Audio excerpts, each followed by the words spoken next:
Tears welled in the young girl's eyes as the flight attendant loomed over her. "This seat isn't for you," she said, her voice cold and sharp. "You need to get up. Mrs. Harrington is waiting." The 8-year-old clutched her boarding pass, a small hand trying to hold on to a large injustice. She tried to explain, but her words were lost in the sterile, recycled air of the cabin. In the aisle, the white woman who had claimed her seat smiled, a small, triumphant curl of her lips. Around them, other passengers nodded, their murmurs of agreement a chorus of casual cruelty. One man whispered, just loud enough to be heard, "Kids don't belong in first class anyway." This was never about a seat. It was a story woven from threads of power, money, and prejudice. A story that began with Zoe Williams, a bright young girl with a boarding pass for seat 2A, a first-class ticket, a gift from her father. What Zoe didn't know was that her father wasn't just any businessman. He was Marcus Williams, the CEO of the very airline she was flying on. And what the flight crew couldn't possibly know was that their treatment of this child was about to unravel their world. The humiliation had begun in the VIP lounge, a slow burn of indignity that escalated on the plane when a passenger named Victoria Harrington decided Zoe's seat should be hers. In plain sight, Zoe's rightful place was stolen, and she was quietly removed from the cabin she belonged in. At just 8 years old, Zoe Williams carried herself with the quiet confidence of someone much older. Her braids were tied with ribbons in her favorite color, and she clutched a well-worn copy of Hidden Figures, a book she was reading for the 3rd time. Zoe wasn't just smart, she was exceptional. A winner of math competitions and science Olympiads, with an intellect that would impress most adults. But on that day, none of it mattered. On that day, she was just a child in a space where some believed she didn't belong. Zoe was traveling alone from Atlanta, where she'd been visiting her grandparents, to Chicago, where her father lived. What no one knew, a fact she'd been taught never to announce, was that Marcus Williams was the CEO of Skyline Airways.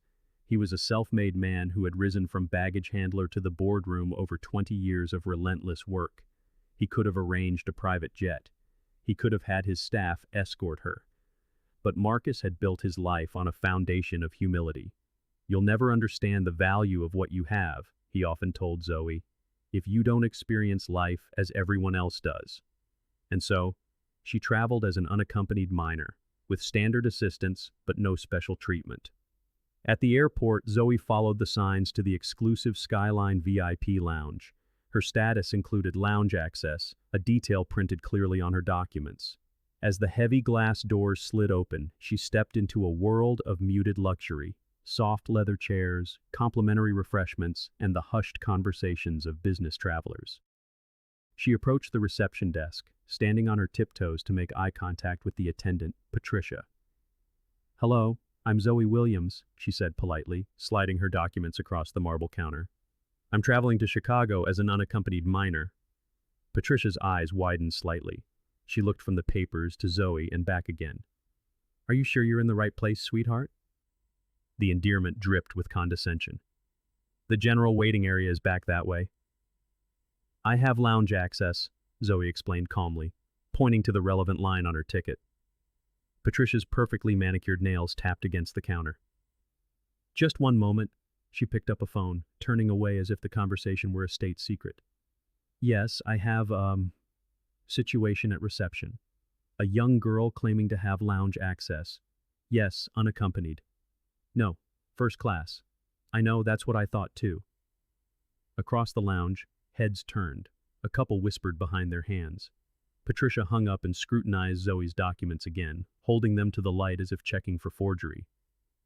"Who purchased this ticket for you?" "My father," Zoe answered simply. After 3 more phone calls and nearly 15 minutes of standing at the counter like a defendant, Patricia finally relented. "Fine," she sighed, gesturing vaguely toward a small, isolated table in a far corner. "You can wait over there." Zoe's face betrayed nothing. Inside, her chest tightened with a familiar ache, but she held on to her father's words. "Your dignity is not negotiable." She sat tall, opened her book, and began to read, ignoring the stares that followed her. 2 hours later, the boarding announcement came. At the gate, the story repeated itself. Despite being in the first boarding group, the agent stopped her. Are you sure this is your flight, honey? Yes, I'm going to Chicago, Zoe replied, her voice steady. The agent frowned at her boarding pass. And you're in first class? The disbelief was unmistakable. After another verification call, Zoe was finally allowed to board. She walked down the jet bridge, already exhausted from having to justify her own existence. At the aircraft door, flight attendant Ashley greeted passengers with a wide, welcoming smile, until she saw Zoe.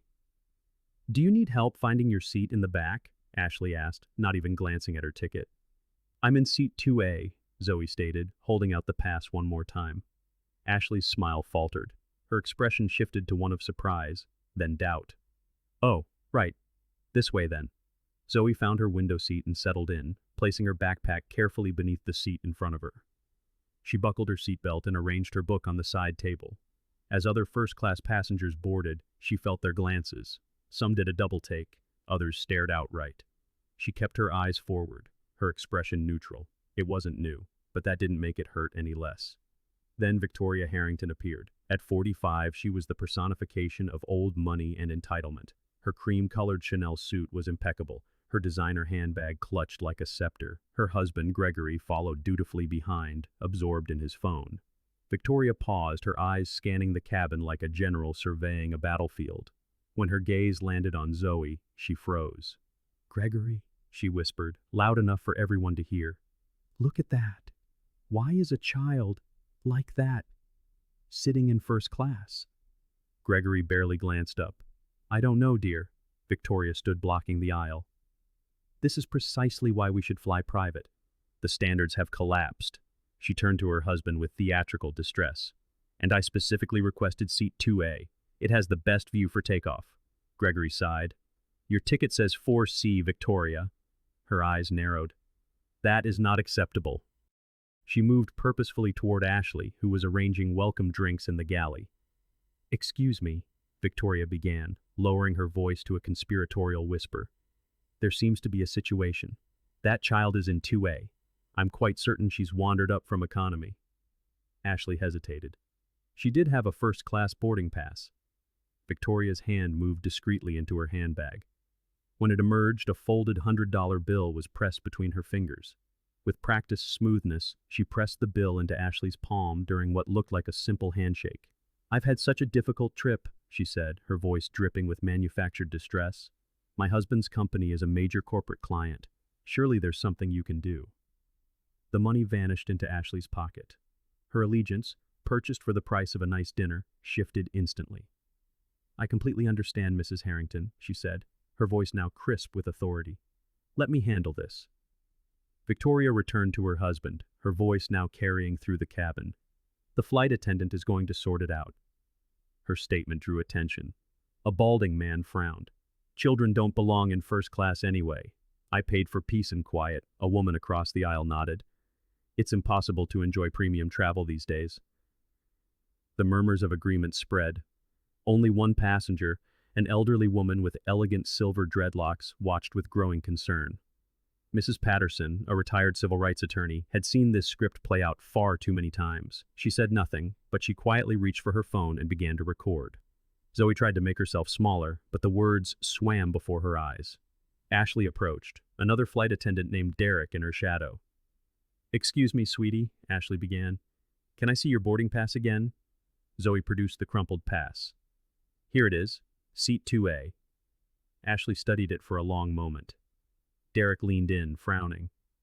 That's strange, he murmured. How would a child get a first-class ticket by herself? Zoe's voice was quiet but firm. My father purchased it. All my paperwork is correct.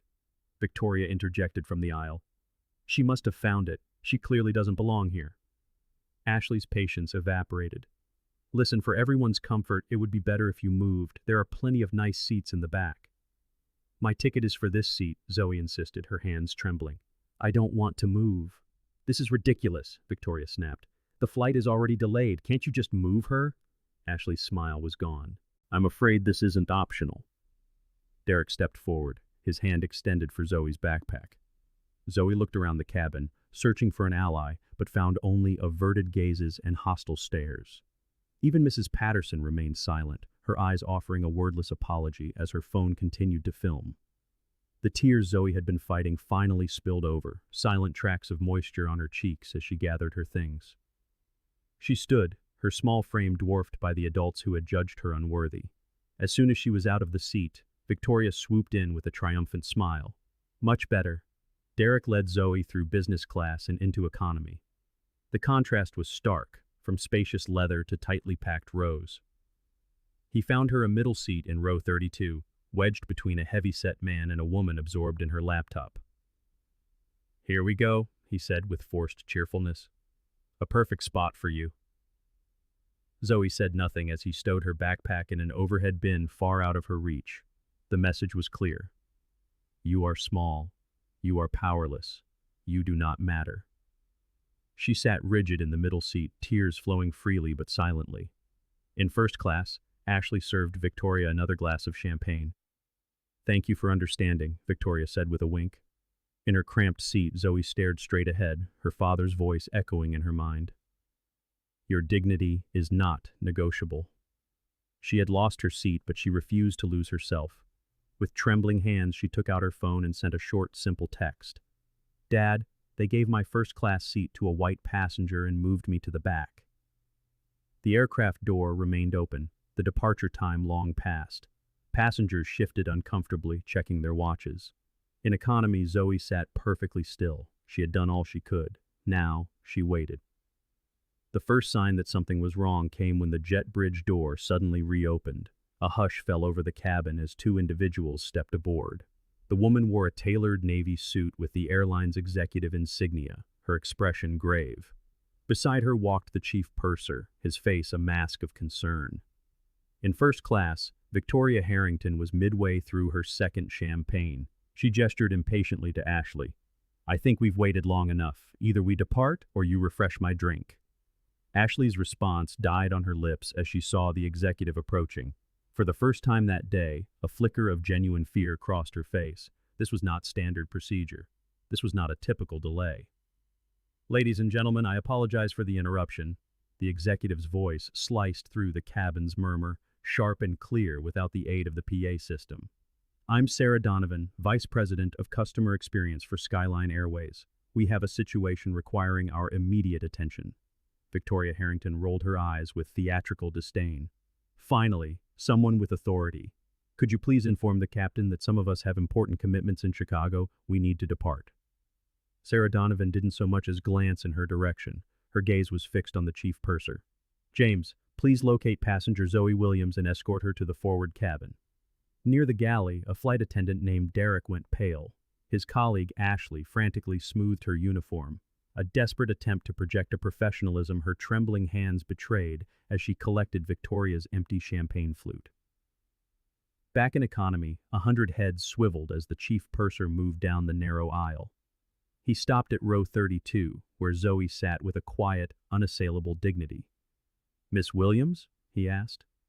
His voice was gentle, yet it carried an unmistakable note of deference. "Would you please come with me?"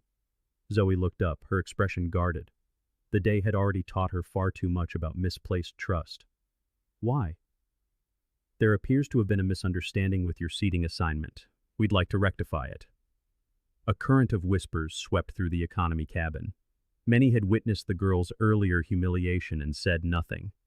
Now they watched, captivated, as the chief purser himself escorted the small child toward the front of the aircraft. As they passed through business class, passengers craned their necks. By the time they reached the first-class cabin, the entire plane seemed to be holding a collective breath. Victoria Harrington, still nestled in seat 2A, froze mid-complaint as she saw Zoe approaching with what was clearly an executive escort. "What is all this?" she demanded, her eyes darting between Zoe and Sarah Donovan. "We're already delayed." Sarah ignored her, her focus entirely on the child. "Ms. Williams, I want to personally apologize for the treatment you received today. Your correct seat is indeed 2A, just as your boarding pass indicates." Victoria sputtered, her face flushing a blotchy red. "That's ridiculous. The flight attendant confirmed the child was mistaken. I was seated here with the full approval of your staff." Sarah Donovan finally turned to Victoria, her professional warmth dropping by several degrees. "Mrs. Harrington, I'll need to see your boarding pass." "This is outrageous," Victoria protested. but something in Sarah's glacial expression made her reach for her handbag. After a moment of rummaging, she produced the document with a triumphant flourish. There. Seat 2A. Sarah examined it, then raised a single damning eyebrow. This is a business class boarding pass for seat 4C, Mrs. Harrington, not first class, and certainly not 2A. The cabin fell utterly silent. Victoria's face was a rapid-fire succession of shock, embarrassment, and finally, sputtering rage. There must be some mistake. That flight attendant assured me. That flight attendant was mistaken, Sarah interrupted, her voice firm as steel. An issue we will be addressing momentarily. Just then, the aircraft's PA system crackled to life. The captain's voice filled the cabin, but his usual pre-flight cadence was gone, replaced by a note of gravity. Ladies and gentlemen, this is Captain Reynolds. We have a rather unusual situation. I've just received a direct call from Skyline Airways' chief executive officer, who has requested to address the aircraft. A murmur rippled through the passengers. An executive addressing a flight directly? This was unheard of. The PA crackled again, and a new voice emerged, deep, measured, and radiating an authority that needed no introduction. Good afternoon. This is Marcus Williams, CEO of Skyline Airways. At the sound of her father's name, Zoe's eyes widened. She stood a little straighter, her expression remaining carefully, impeccably neutral. It has come to my attention, the voice continued, that there has been a serious breach of company policy on this flight. My daughter, Zoe Williams, was removed from her assigned first-class seat despite possessing valid documentation. She was then subjected to discriminatory treatment by crew members who accepted a bribe to reassign her seat. Victoria Harrington's face drained of all color. Ashley, standing frozen near the galley, looked as though she might collapse. Derek had vanished from view entirely. Marcus's voice remained remarkably controlled, a thin veneer over a core of cold fury. At Skyline Airways, we have a zero-tolerance policy for discrimination of any kind.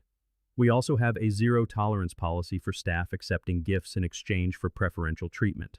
The crew members involved are being removed from their positions, effective immediately. Mrs. Victoria Harrington, who offered the bribe and knowingly occupied a seat not assigned to her, will also be removed from this flight. Furthermore, Skyline Airways is permanently revoking Mrs. Harrington's loyalty status. She will no longer be welcome on our aircraft. Victoria leaped to her feet, her face contorted with indignation. This is preposterous. You can't do this. My husband's company spends a fortune with your airline. As if summoned by her words, two uniformed airport security officers appeared at the cabin door. The timing was too perfect to be anything but orchestrated. Mrs. Harrington, Sarah Donovan said calmly, please gather your belongings. These officers will escort you from the aircraft. Victoria glanced around frantically, seeking the support of the passengers who had so eagerly nodded along with her earlier. Not a single person would meet her gaze. The man in 1C was suddenly fascinated by his safety card. The woman who'd bemoaned travel standards stared intently out the window. Ashley? Derek? Victoria pleaded, as if the disgraced attendants could somehow save her. But Ashley stood like a statue, her career crumbling around her. Derek was nowhere to be seen. Marcus Williams's voice returned, softer now, imbued with a warmth meant only for one person. Zoe, I'm so sorry this happened. I'll see you when you land in Chicago, sweetheart. For a fleeting moment, the CEO vanished, and only a father remained. Then, the official tone returned. To our other passengers, I sincerely apologize for this delay. A new crew is boarding now, and you will be on your way shortly. Thank you for your patience. The PA system clicked off, leaving a silence thick with shock. Victoria Harrington stood in the aisle, flanked by security. Her carefully constructed facade of superiority had been shattered. This is a mistake, she insisted, her voice rising to a shrill pitch. Do you know who my husband is? Sarah's reply was quiet but unyielding. Ma'am, we have cabin security footage of you passing money to the flight attendant. We also have witness statements. She cast a meaningful glance toward Mrs. Patterson, who still held the phone that had recorded it all. Your options are to leave voluntarily or be removed, but you are leaving. Something in Sarah's finality finally pierced Victoria's bubble of entitlement. With what little dignity she could muster, she snatched her designer handbag and followed the officers out. Ashley was next, escorted by an airline official who seemed to materialize from thin air. Her uniform jacket was removed before she even reached the jet bridge, a public stripping of her rank. Derek was found in the rear galley and marched the length of the plane, his face a mask of shame.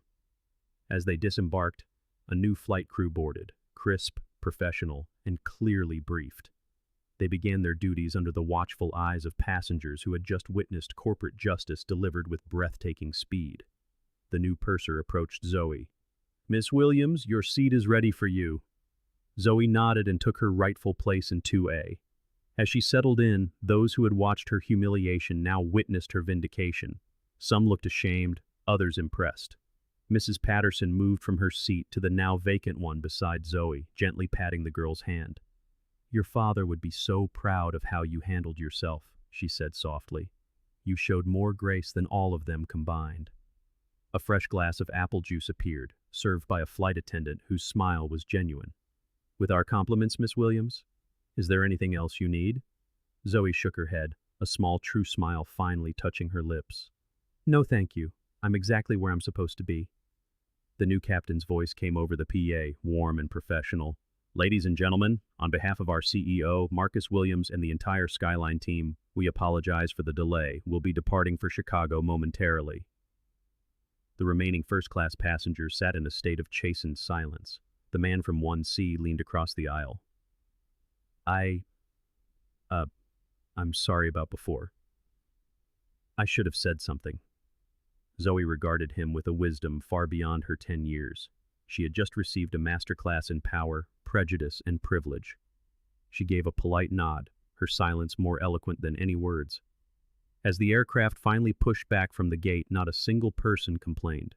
They had all learned a valuable lesson. Justice, though sometimes delayed, can arrive with swift and absolute certainty. Cruising at 36,000 feet, the tension in the cabin had been replaced by a quiet humility. In seat 2A, Zoe Williams finally allowed her shoulders to relax. For the first time all day, she looked like what she was, a child. From a small purple backpack she retrieved a sketchbook, her pencils moving across the page with quiet confidence, creating a bold bird soaring above clouds shaped like upturned faces. Beside her, Mrs. Patterson watched with appreciation. "You have a real talent," she said softly. Zoe smiled. "Thank you. My dad says art helps us tell the truth." "Your father sounds like a wise man," Mrs. Patterson replied, "for raising such a remarkable daughter." Across the aisle, the man who had supported Victoria now cleared his throat. "Excuse me," he began, his voice humbled. "I want to apologize. I made assumptions. They were wrong. I'm sorry." Zoe met his gaze, letting the silence hang for a moment before she spoke. "I accept your apology. Thank you." One by one, other passengers found reasons to pass her seat, offering a magazine, a chocolate bar, small tokens of penance. "You know why they're doing this, don't you?" Mrs. Patterson murmured. Zoe nodded, not looking up from her drawing. "They feel bad because they didn't stand up for me before." "That's right," Mrs. Patterson said. "And they didn't stand up for you because it was easier not to. Because they didn't think you mattered." She paused, a lifetime of experience in her eyes. "When I was your age, my mother took me into a department store. I wanted to try on a hat. The saleswoman said, 'Those aren't for you to touch.' My mother stood tall and said, 'My daughter's money is as good as anyone's.' She bought that hat, and every time I wore it, she'd say, 'Remember, your dignity is not for sale.'" Just then, Zoe's tablet chimed with a video call. "Dad." The flight attendant nodded. "Special permission from the captain." Marcus Williams' face filled the screen. "Hey, Butterfly, how are you?" Zoe's composure wavered for just a second. "I'm okay now. I stayed calm, like you told me."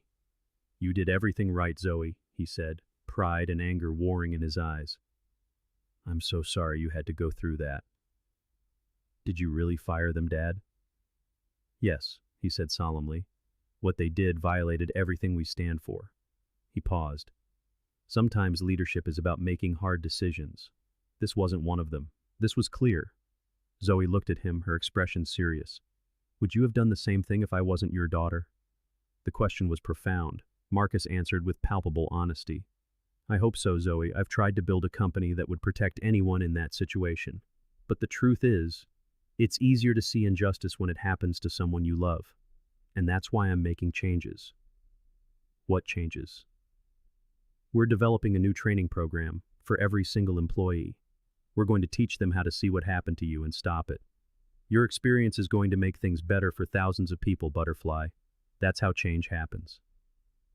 As the plane began its descent into Chicago, Mrs. Patterson remarked, You know, when I practiced law, justice took months, sometimes years. What happened today was extraordinary. Zoe gazed out the window. It shouldn't be, though. It should just be normal. When the plane landed, the usual rush to deplane was absent. Passengers remained seated, allowing Zoe and Mrs. Patterson to exit first. At the gate, Marcus Williams was waiting. He wasn't the CEO, he was just a father. Seeing him, Zoe's composure finally broke. She ran, dropping her backpack as he knelt to catch her in a fierce embrace. He held her close, a large hand cradling the back of her head as she buried her face in his shoulder. I was scared, she whispered, the admission she couldn't make on the plane. I know, he murmured into her hair.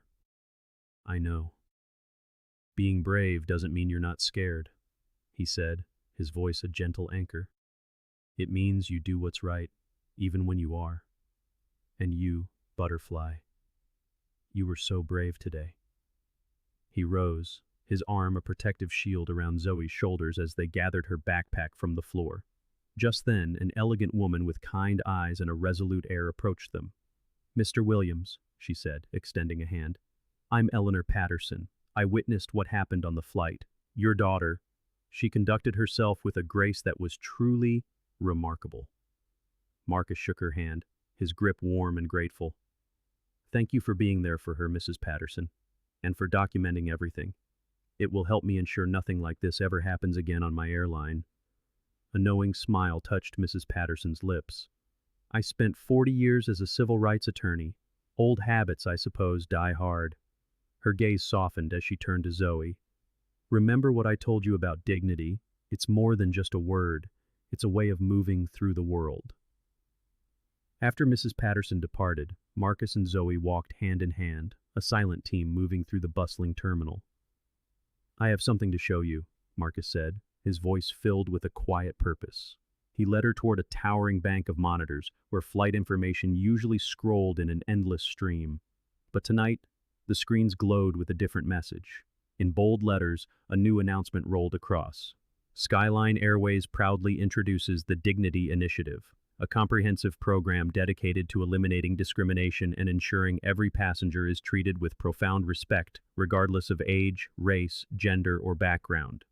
Zoe stared, her eyes wide with disbelief. You did this today? Marcus nodded, his gaze fixed on the screen. The moment I hung up the phone with you.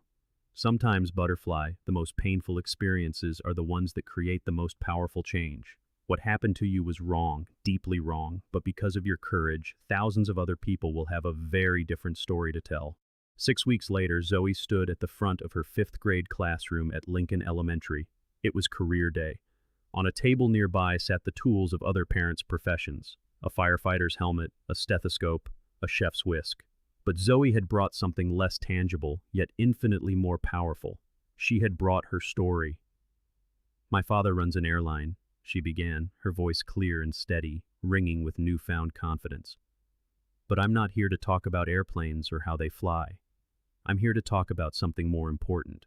I'm here to talk about how to stand up for yourself when the world tries to tell you that you don't belong. A hush fell over the classroom. Her classmates listened, their attention captured completely as Zoe recounted her experience. At the side of the room, her teacher, Ms. Abernathy, watched with glistening eyes, witnessing a 10-year-old articulate a profound lesson in humanity that many adults never learn. The most important thing my father taught me, Zoe concluded, holding up a simple drawing of herself sitting proudly in seat 2A, is that your dignity is not negotiable. It doesn't matter how old you are, what you look like, or where you come from. You deserve respect, and sometimes you have to be brave enough to demand it. As her classmates erupted in enthusiastic applause, the view pulls back, revealing a figure standing quietly at the classroom door. It was Marcus, his face a portrait of pure, unadulterated pride. In that moment, in an ordinary classroom on an ordinary Wednesday, something truly extraordinary was happening. A new generation was learning what justice looked like, what courage sounded like, and what dignity felt like, all through the story of a little girl who refused to give up her seat. If this story moved you, we invite you to like, subscribe, and share it with others. We'll see you in the next one.